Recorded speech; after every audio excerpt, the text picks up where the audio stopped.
destaque no Panorama CBN, Moraes vai ao Rio para reunião sobre mega operação com Castro. Ministro mandou o Estado preservar documentos da ação. Investigação revela onde ficam fábricas clandestinas de fuzis do Comando Vermelho. Presidente Lula passa a semana em Belém em eventos pré-COP30.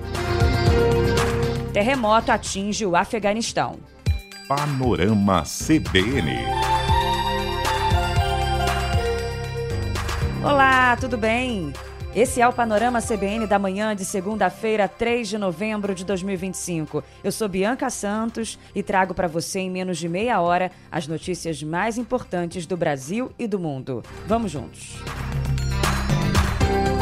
Começo te contando que o ministro Alexandre de Moraes, do Supremo Tribunal Federal, vai hoje ao Rio de Janeiro para uma série de audiências com autoridades locais sobre a mega operação que deixou 121 mortos. Moraes vai se reunir com o governador Cláudio Castro no Centro Integrado de Comando e Controle da Polícia Militar. O ministro entrou no caso porque se tornou relator da ADPF das Favelas, ação que monitora a letalidade policial no estado do Rio. Ele assumiu a relatoria interinamente porque o ministro Luiz Roberto Barroso se aposentou e o substituto ainda não foi indicado pelo presidente Lula. Depois do encontro com o governador, então, Alexandre de Moraes vai visitar as sedes dos demais órgãos convocados, como o Tribunal de Justiça, o Ministério Público e a Defensoria Pública. Ontem, Moraes determinou a preservação e a documentação integral de todos os elementos materiais relacionados à operação policial mais letal da história do país. A decisão atendeu uma solicitação da Defensoria Pública da União. Bom, a Polícia Civil do Rio encerrou a perícia e já liberou os 117 corpos dos mortos na mega operação de terça contra o Comando Vermelho. 4 policiais civis e militares já foram enterrados. Dos 117 suspeitos, 115 já foram identificados. Desses, segundo a polícia, mais de 95% tinham ligação comprovada com o Comando Vermelho e 54% eram de fora do estado. De acordo com a Cúpula de Segurança Pública do Rio, 59 tinham mandados de prisão pendentes e pelo menos 97 apresentavam históricos criminais relevantes. Dos 17 que não apresentaram histórico criminal, 12 tinham indícios de participação no tráfico nas próprias redes sociais, segundo o governo do Rio de Janeiro.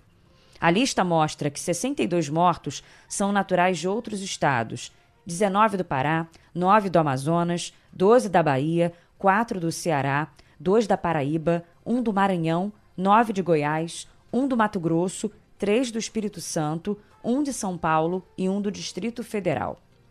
O secretário da Polícia Civil do Rio, delegado Felipe Cury, disse que a lista não encerra o trabalho de investigação e todos os resultados estão sendo documentados, segundo ele, para garantir transparência e legalidade da operação. Bom, agora quero falar com você um pouquinho sobre uma reportagem do Fantástico da TV Globo de ontem. Aliás, o programa todo trouxe outras reportagens sobre essa mega operação, né? Mas essa, em especial, divulgou imagens inéditas, como as registradas pelas câmeras corporais dos agentes, que mostram momentos de tensão sob fogo cruzado. Um dos vídeos mostra também a rendição de 26 criminosos que estavam escondidos numa casa com 19 fuzis. Tem imprensa aqui, a imprensa tá aqui, federal. Vem na moral, filhão. Bora aí, na moral, hein? Na moral. Sem esculacho, filho. A imprensa tá aqui, irmão.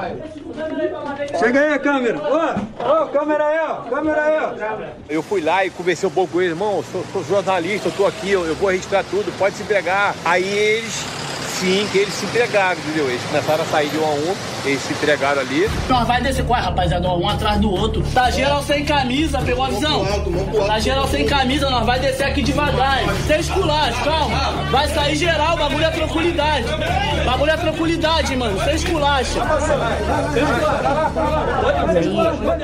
Nesse vídeo, vai saindo um por um, né? E com as mãos para cima, mas já tem um morto dentro da casa porque já havia acontecido um tiroteio. Bom, na mega operação, a Polícia do Rio também apreendeu 118 armas, incluindo 91 fuzis. E o Fantástico também trouxe uma reportagem que revelou que uma das fontes do arsenal de fuzis do Comando Vermelho são fábricas clandestinas em Minas Gerais e em São Paulo. Em Santa Bárbara do Oeste, no interior paulista, uma fábrica usava pelo menos 11 equipamentos industriais de precisão, como tornos e fresadores.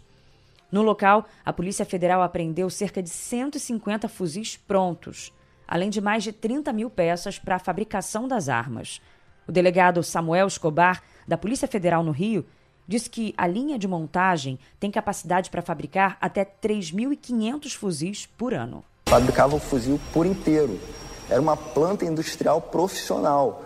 Não era uma fábrica de garagem ou impressora 3D. Eram equipamentos de alta precisão que custavam milhões de reais. Tiveram diversos fuzis apreendidos na fábrica de Santa Bárbara do Oeste, cerca de 150, além de mais de 30 mil peças para a fabricação de fuzis. Essa investigação que o Fantástico trouxe mostra que a fábrica clandestina de fuzis em São Paulo foi montada por Silas Diniz Carvalho, que também mantinha uma outra em Belo Horizonte. Os investigadores estimam que essa indústria bélica clandestina chegou a fornecer cerca de 1.000 fuzis para as facções do Rio de Janeiro. A quadrilha também forneceu armas para facções na Bahia e no Ceará. A Polícia Civil do Rio ainda vai fazer uma perícia nos mais de 90 fuzis apreendidos. Mas pelo menos 25, já se sabe, eram como os fabricados em Santa Bárbara do Oeste. O instrutor de tiros da Polícia Federal no Rio, Marcelo Pache, falou que, embora não tenham a mesma durabilidade das armas oficiais, esses fuzis feitos clandestinamente também são bastante sofisticados. Você vê que o maquinário é fino, né? Para fazer um equipamento dessa magnitude. A diferença que, por exemplo, um projeto de uma empresa consolidada, americana que seja, vai durar algo em torno de 20, 23 mil tiros. E eu acredito que um material dessa qualidade, que dure a metade, mais 10 mil disparos. Quantos crimes, né? Quantas mortes um equipamento desse pode proporcionar? Qual é o alcance desse fuzil? Alcance efetivo na ordem aí de uns 300 metros, mas passa de 1 quilômetro. Pode atingir alvos a mais de 1 quilômetro. Isso, que é o que chama-se, na linguagem da rua coloquial, a bala perdida, né? E são essas armas que estão matando muitas pessoas pelas ruas do Brasil, né? No Rio de Janeiro mesmo, a jovem Bárbara Elisa Iabeta Borges, de 28 anos, morreu na sexta-feira após ser baleada na cabeça com um tiro de fuzil durante um tiroteio na linha amarela. Ela foi enterrada nesse domingo sob forte clima de comoção. Bárbara estava como passageira de um carro de aplicativo quando foi atingida. Ela chegou a ser levada para o hospital, mas não resistiu aos ferimentos. E em São Paulo, a Polícia Civil analisa imagens de câmeras de segurança para tentar identificar e prender 2 bandidos que participaram da morte de Beatriz Munhoz durante um assalto no sábado em Sapopemba, na zona leste da capital. Um dos assaltantes baleou a jovem de 20 anos na cabeça. Bom, ainda sobre a mega operação, dados da pesquisa Genial Quest, realizada com moradores do Rio, mostram que a população, a maior parte, é a favor das principais propostas de endurecimento da legislação em debate no Congresso contra as facções criminosas. Segundo o levantamento, 85% apoiam o aumento de pena para quem comete homicídio a mando de facções. 72% querem enquadrá-las como terroristas. E ainda 62% defendem o fim da visita íntima a faccionados. De modo geral, as pesquisas divulgadas no fim de semana mostram que a maioria dos moradores do Rio apoia a mega operação que terminou com 121 mortos. No Datafolha, 57% dos entrevistados concordam com a avaliação do governador Cláudio Castro de que a operação foi um sucesso. Na Genial Quest, a aprovação à ação da polícia chegou a 64%. A aprovação à gestão do governador do Rio, Cláudio Castro, subiu 10 pontos percentuais após a operação mais letal da história. O levantamento mostra que o índice de entrevistados que aprovam a administração estadual subiu de 43%, registrado em agosto, para 53%. Já a postura do presidente Lula sobre segurança pública foi reprovada por 60% da população do Rio de Janeiro, segundo a Quest. A PEC da segurança, proposta pelo governo Lula, tem o apoio de 52% dos entrevistados. E ainda, de acordo com a pesquisa, 72% são contra a facilitação da compra de arma de fogo, única medida com rejeição ampla. Surfando na onda do momento, o Senado deve instalar amanhã a CPI do crime organizado, com foco na atuação de milícias e facções criminosas. O partido do governo pretende indicar o senador Fabiano Contarato ou o líder da sigla no Senado, Rogério Carvalho, para a presidência da comissão. Já o PL quer emplacar o nome do senador Flávio Bolsonaro, integrante da bancada da bala. O líder do PSD no Senado, Otto Alencar, acredita que será possível chegar a bons resultados sem apelo eleitoral. Já participei de algumas CPI que não aconteceu isso, eu espero que nessa não. Na CPI da Covid não teve isso, do CARF, o Conselho de Recursos Fiscais não, de Brumadinho não teve, participei delas todas, do CPMI aí, do INSS, né? E já prestou um grande serviço, o careca do INSS está preso, já foram presos alguns, já prestou algum serviço. Entre os possíveis convidados e convocados para depor estão o ministro da Justiça, Ricardo Lewandowski, o governador do Rio, Cláudio Castro, e o diretor-geral da Polícia Federal, Andrei Rodrigues.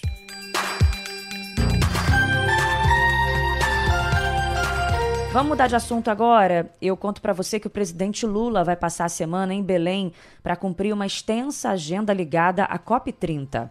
Na quinta e na sexta, líderes mundiais se reúnem na capital paraense para debater medidas para conter os impactos da emergência climática. O encontro reunirá 143 delegações, das quais 57 serão comandadas por chefes de Estado e de governo e 39 por ministros. A cúpula do clima funciona como um termômetro das decisões a serem tomadas na COP30. COP30 que começa na segunda-feira com representantes da sociedade civil. Nesse fim de semana, Lula anunciou a criação de uma universidade indígena ao visitar uma aldeia no Pará.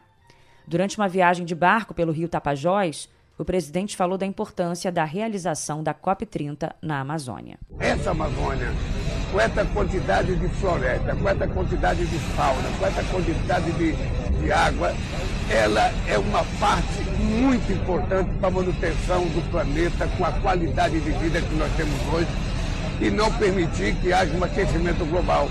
E é por isso que a Amazônia é importante. E no Rio de Janeiro, mais de 300 prefeitos e governadores de todo o mundo começam a discutir hoje propostas sustentáveis a serem apresentadas na COP30.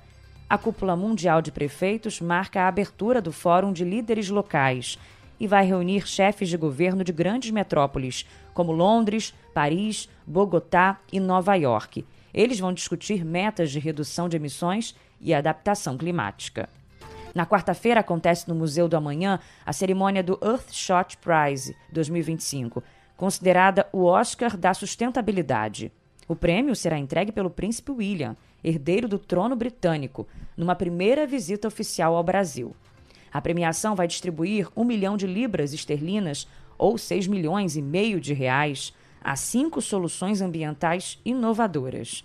O prefeito Eduardo Paes falou sobre o encontro que vai acontecer na cidade. E eu acho que o grande passo desse encontro que vai acontecer aqui mostram como os governos locais podem fazer a diferença nesse debate.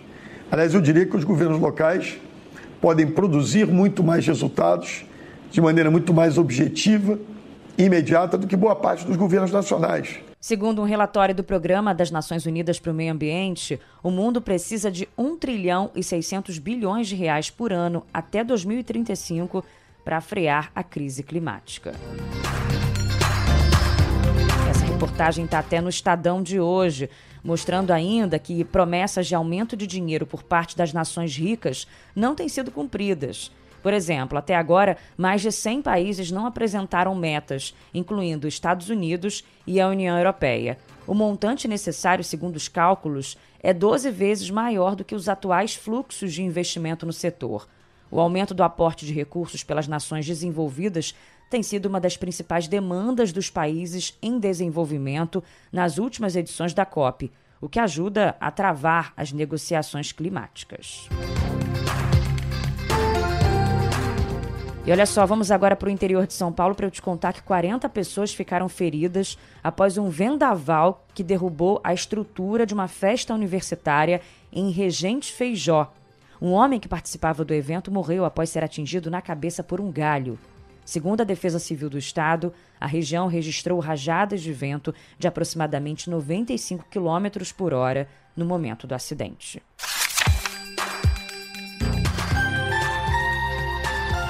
Página virada para você saber que a Anatel afirmou que as operações de uma série de plataformas digitais ilegais de streaming foram interrompidas aqui no Brasil.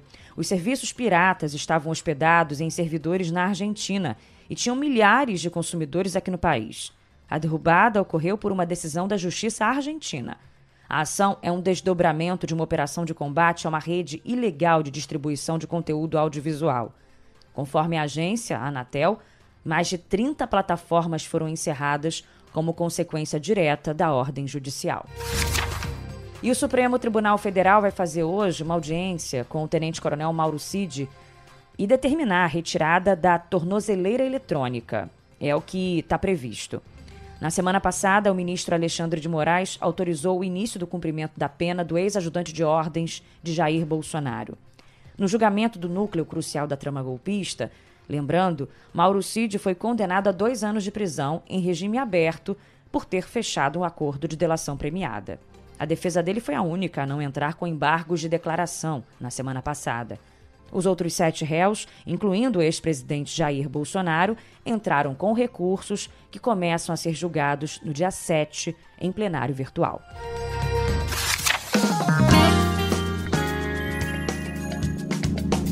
Na economia, eu te conto que a partir de hoje já é possível aderir ao programa do governo federal Reforma Casa Brasil, que vai financiar melhorias e ampliações de moradias no país. Ao todo, serão liberados 40 bilhões em crédito, com juros a partir de 1,17% ao mês, a depender da faixa de renda. O programa é voltado para famílias que moram em cidades grandes, capitais, municípios com mais de 300 mil habitantes ou que façam parte de regiões metropolitanas. Os recursos poderão ser usados para a compra de materiais, pagamento de mão de obra e serviços técnicos. Dos 40 bilhões disponíveis, 30 bilhões virão do Fundo Social, destinados a famílias com renda de até R$ 9.600.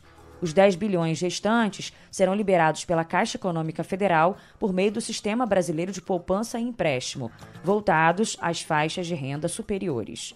Para famílias com rendas até R$ 9.600, o valor do crédito a ser contratado começa em R$ 5.000. O prazo para pagar será de até 60 meses, 5 anos, né?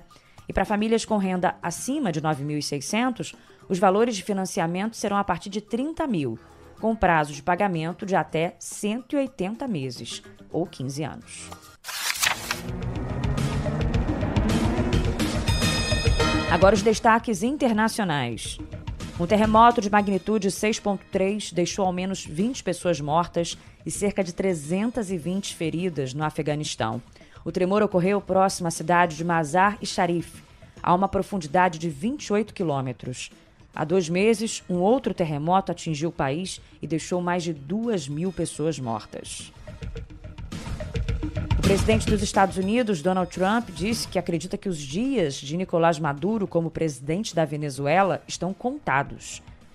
Ele falou isso durante uma entrevista à rede de televisão americana CBS. O governo do país latino ainda não se posicionou sobre a fala do republicano. E os Estados Unidos bombardearam mais um barco no Caribe. Informação confirmada pelo secretário de guerra do país. Ele falou que a embarcação pertencia a traficantes de drogas e que os 3 ocupantes morreram. Esse foi o 16º ataque americano contra barcos em pouco mais de um mês, o 9º no Mar do Caribe. Mais 2 pessoas foram indiciadas na investigação sobre o roubo do Louvre, em Paris. Entre elas está uma mulher de 38 anos. 3 suspeitos acabaram liberados. No total, 4 pessoas são processadas no caso. Há 2 semanas, um grupo de 4 homens invadiu o museu e furtou joias da coroa francesa avaliadas em mais de 100 milhões de dólares. 11 pessoas ficaram feridas após um ataque com arma branca num trem na região de Cambridge, no leste da Inglaterra. 2 suspeitos foram detidos. A polícia antiterrorista foi acionada para ajudar na investigação. O primeiro-ministro britânico classificou o incidente como horrível e profundamente preocupante. No México, um incêndio numa loja deixou ao menos 23 mortos em Hermosillo. A presidente Cláudia Sheinbaum prestou apoio às famílias e ordenou uma investigação para esclarecer as causas desse incêndio. Informações dão conta de que a maioria das mortes foi causada pela inalação de gases tóxicos. O secretário do Tesouro dos Estados Unidos, Scott Bessent, afirmou que as altas taxas de juros estão causando uma recessão imobiliária no país. Ele falou que a crise está atingindo os consumidores de baixa renda porque eles têm dívidas, não investimentos. Bessent voltou a atacar o Federal Reserve, que é o Banco Central americano, e disse que a autoridade monetária precisa acelerar o corte de juros.